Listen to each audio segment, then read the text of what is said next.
अस्सलाम वालेकुम, this is me Usman. उम्मीद है आप सब खैरियत से होंगे। आज शाहीन शाह अफरीदी के हवाले से बड़ी खबरें आ रही हैं और जिस तरह मोहसिन नकवी ने पीसीबी का चेयरमैन का ओहदा संभाल लिया है और उसके बाद जिस तरह की शाहीन शाह अफरीदी ने पूरे पीएसएल में परफॉर्मेंस दी, उसके अलावा न्यूजीलैंड का टूर, तो उनकी कप्तानी बड़ी खतरे में नज़र आ रही है। और क्या हो सकता है, क्या प्रेडिक्शन है? रिजवान इस के मुकाबले में स्ट्रॉन्ग कैंडिडेट नज़र आ रहे हैं कप्तानी के हवाले से। उसके अलावा बाबर आजम भी इस रेस में शामिल हैं। तो आज का टॉपिक हमारा शाहीन शाह अफरीदी की कप्तानी के हवाले से लेके आया, उसके ऊपर डिस्कशन करेंगे। लेकिन उससे पहले अगर आप चैनल पे नहीं तो सब्सक्राइब कर ले, पेज पे नहीं तो फॉलो कर ले, बेल आइकन को प्रेस कर लें और पोस्ट नोटिफिकेशन ऑन कर ले ताकि हर आने वाली नई वीडियो सबसे पहले आप तक पहुंच सके। तो शुरुआत बिल्कुल मैं शाहीन शाह अफरीदी की कप्तानी के हवाले से ही बिल्कुल करूँगा। आज का हमारा मेन टॉपिक भी यही है और जिस तरह की परफॉर्मेंस पाकिस्तान टीम ने वर्ल्ड कप के बाद न्यूजीलैंड के टूर पे दी। नो डाउट हम लोग टेस्ट सीरीज भी ऑस्ट्रेलिया से हार गए, लेकिन उसके बाद हम लोग शाहीन शाह अफरीदी की कप्तानी जिस तरह रही, 4 मैचेस हम लोग वेस्ट न्यूजीलैंड से हार गए, 1 मैच हम वहाँ पे जीते हैं। और यही हाल जो था कप्तानी का, शाहीन शाह अफरीदी की कप्तानी का, वो पीएसएल में भी रहा। क्योंकि हमारे अनफॉर्चुनेटली किसी भी और फॉर्मेट को, जिस तरह कायरन ट्रॉफी होगी, नेशनल कप हो गया, उस उनकी परफॉर्मेंसेस को इतना प्रेफरेंस उस तरह से नहीं मिलती जिस तरह की प्रेफरेंस पीएसएल को मिलती है। तो जाहिर सी बात है फिर कप्तानी का फॉर्मेट भी हम लोग कप्तानी का भी जो मामला होंगे उसी को देख के करेंगे। तो यही वजह है जिस तरह पीएसएल में लाहौर कलंदर की टीम इतनी बुरी तरह हारी और सिर्फ 1 मैच जीत सकी है, और उसके ऊपर भी शहनशाह अफरीदी के ऐसे चुप चुप के साइन सबको देना, तो ये किस तरह की बात होती है जब आपसे परफॉर्मेंस नहीं हुई। आप पूरा सीजन सिर्फ 1 मैच जीते हैं, 8 मैचेस 7 मैचेस आप हारे हैं, एक जो है बारिश की वजह से नहीं हो सका, उसका 1 पॉइंट मिला आपको। तो ये क्राइटेरिया रखा गया है पाकिस्तान के बोर्ड की तरफ से। तो फिर यही होगा, आप कप्तानी भी जाहिर सी बात है मुश्किलात में पड़ेगी जब आपने पीएसएल में भी सारी अपने लाहौर कलंदर की टीम को, ठीक है आप 2 पिछले जो थे ट्रॉफीज लेके आए हैं, लेकिन जाहिर सी बात है आपको उन्हीं की उसी की बेस के ऊपर आपने कोशिश की। वर्ल्ड कप में भी जिस तरह की परफॉर्मेंस, मैं आपको पहले भी कहता आ रहा था कि रिजवान इसमें होने चाहिए थे कप्तान, ना कि शाहीन शाह अफरीदी। लेकिन शाहीन ने जिस तरह की कोशिश की एशिया कप से लेके वर्ल्ड कप से लेके, कोशिश की कि मुझे कप्तानी मिल गई, फिर उनको कप्तानी मिल गई, फिर आपसे परफॉर्मेंस भी उस तरह से नहीं हुई ना। आपसे न्यूजीलैंड की सीरीज में भी 4-1 से हम लोग हार गए, उसके अलावा आपके लाहौर कलंदर में भी आप 7 मैचेस हार गए, एक ड्रॉ हो गया और एक आपको इस्लामाबाद से जीते हैं। तो जब ये मामलात रहेंगे तो मुश्किलात में तो जाहिर सी बात है पड़ेगी। और जब जब से मोहसिन नकवी ने ओहदा 4 संभाला और वो बिल्कुल भी इस चीज़ को पसंद नहीं कर रहे। और अभी दुबई में उनकी एक मीटिंग है आज। उसके अलावा जब जैसे ही वो पीएसएल का ये सीजन एंड होता है और उसके बाद मीटिंग बैठती है तो उसके ऊपर फाइनल हो जाएगा, जिसमें सीईओ जो नसीर हैं, सलमान नसीर, वो बड़ा इंपॉर्टेंट रोल प्ले कर सकते हैं क्योंकि वो क्रिकेट को क्लोजली वॉच करते हैं और वो सारे मामला को देते हैं। टेक्निकल बंदे नहीं हैं मोहसिन नकवी साहब, और इसी हवाले से यही वजह है कि वो पूरी बैठक करेंगे सीनियर प्लेयर्स के साथ भी। उन्होंने पीएसएल के बाद मीटिंग्स रखी हैं और अगर पीएसएल सीजन 9 में मुल्तान सुल्तान के रिजवान ने ट्रॉफी उठा ली तो फिर स्ट्रेट फॉरवर्ड आपको मेरी ये वीडियो देखने की जरूरत नहीं पड़ेगी। आप समझ लेना कि फिर रिजवान जो है वो कप्तानी की दौड़ में अभी भी सर फहरिस्त हैं। और अगर अनफॉर्चुनेटली मुल्तान सुल्तान जो है वो नहीं जीती पीएसएल सीजन 9, तो फिर बाबर आजम अगर जीतते हैं तो फिर बाबर आजम मेरे ख्याल से वो कप्तानी की दौड़ में तो जरूर हैं और उनसे बात भी हो सकती है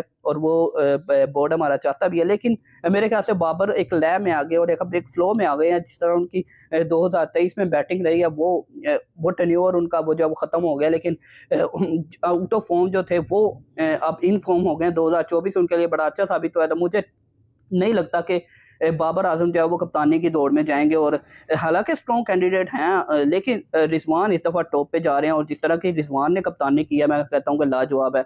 और मेरे ख्याल से T20 का जो वर्ल्ड कप है उसमें पेयर भी जो है वो बाबर के साथ सैम अयूब को ही होना चाहिए। रिजवान अगर वनडे में आ जाए तो वो ज़्यादा बेहतर रहेंगे।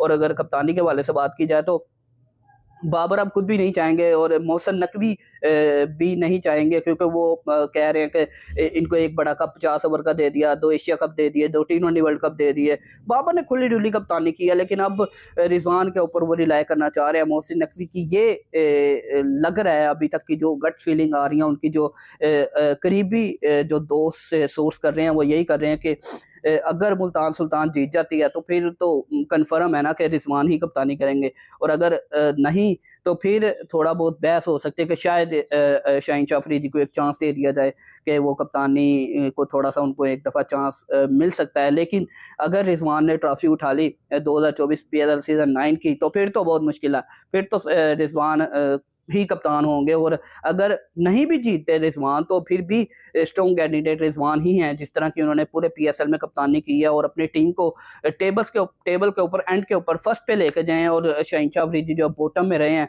तो ये वजह है कि अब शाहीन की कप्तानी जो है वो खतरे में नज़र आ रही है मुझे, और बिल्कुल जो है इनको रिप्लेस करेंगे रिजवान। और बाबर आजम मेरे ख्याल से खुद भी नहीं चाहेंगे कि वो कप्तानी करना। अलबत्ता एक्सटर जो कि सरफराज हैं, उनके हवाले से एक इंस्टाग्राम की स्टोरी आज वायरल हुई है, वो मैं आपके साथ शेयर करता हूँ। उन्होंने क्या लिखा था जी, इकबाल का एक शेर लिखा, उन्होंने लिखा जी, ना रख उम्मीद वफा किसी भी परिंदे से इकबाल, ना रख उम्मीद वफा किसी भी परिंदे से इकबाल, जब पर निकल आए तो आशियाना भी भूल जाते हैं।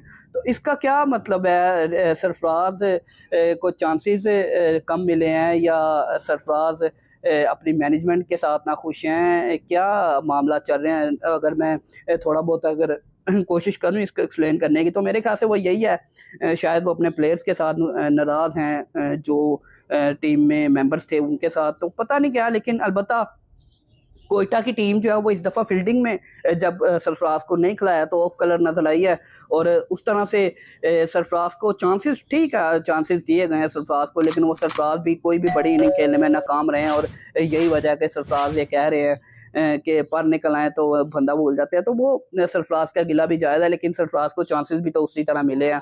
इवन के सरफराज की तो पोस्टर पे तस्वीर भी हटा दी गई थी। तो जाहिर सी बात है, थोड़ा बहुत गुस्सा तो बनता है जब आप एक टीम की 8 साल कप्तानी करें, और ठीक है 4 साल से कोयटा की टीम जो है वो प्ले ऑफ में क्वालिफाई नहीं कर सकी, और इस दफ़ा भी जो क्वालिफाई किया है प्ले ऑफ में, वो सिर्फ उसकी वजह से वसीम जूनियर के लास्ट छक्के की वजह से किया। आखिरी मैच तो फिर कोयटा की टीम आ रही थी। तो सरफराज को मेरे ख्याल से अब अगर टीम में कम बैक करना है तो सरफराज को चाहिए एक ओपनिंग की पोजीशन के ऊपर थोड़ी सी अपनी बैटिंग को तगड़ा करें, या फिर 6वें नंबर के ऊपर पावर हिटिंग शुरू कर दे। वैसे तो पावर हिटर्स हमारे पास हैं, अगर ओपनिंग की बात की जाए तो ओपनिंग भी है हमारे पास, लेकिन सरफराज नंबर 6 पे अच्छी बैटिंग करते हैं। तो नंबर 6 के ऊपर अगर सरफराज पावर हिटिंग अपनी अच्छी करते हैं तो वो ज़रूर कम बैक कर सकते हैं। मेरी नेक तमन्नाएं जो हैं वो सरफराज के साथ हैं, और मैं खुद चाहता हूं कि सरफराज एक दफ़ा फिर से टीम के लिए अच्छा परफॉर्म करें। लेकिन जो हमारा आज का टॉपिक था वो यही था कि शाहीन की कप्तानी जो है वो ख़तरे में नज़र आ रही है, और स्ट्रॉन्ग कैंडिडेट इसमें रिजवान है। तो लेट्स सी जो फाइनल डिसीजन है वो पीसीबी के बोर्ड के जो चेयरमैन है मोहसिन नकवी का ही होगा। लेकिन अभी तक जो न्यूज़ आ रही हैं वो यही आ रही हैं, सोर्स जो कर रहे हैं कोर्ट, वो यही कि रिजवान जो कि स्ट्रॉन्ग कैंडिडेट इसमें नज़र आ रहे हैं, और वही पाकिस्तान के T20 वर्ल्ड कप के कप्तान हो सकते हैं। तो यही आज की मेरे पास खबर थी। इंशाल्लाह जैसे ही कोई अपडेट आती है मैं आपके साथ ज़रूर शेयर करूंगा। लेकिन उससे पहले अगर आपने मेरे पेजेस को फॉलो नहीं किया तो ज़रूर कर लें। वीडियो अच्छी लगे तो कमेंट करके, लाइक करके ज़रूर बताया करेंगे कैसी वीडियो लग रही है। मुझे अपनी दुआ में याद रखें। इंशाल्लाह अगली वीडियो में मुलाकात होगी। टिल देन बाय बाय, अल्लाह हाफ़िज़।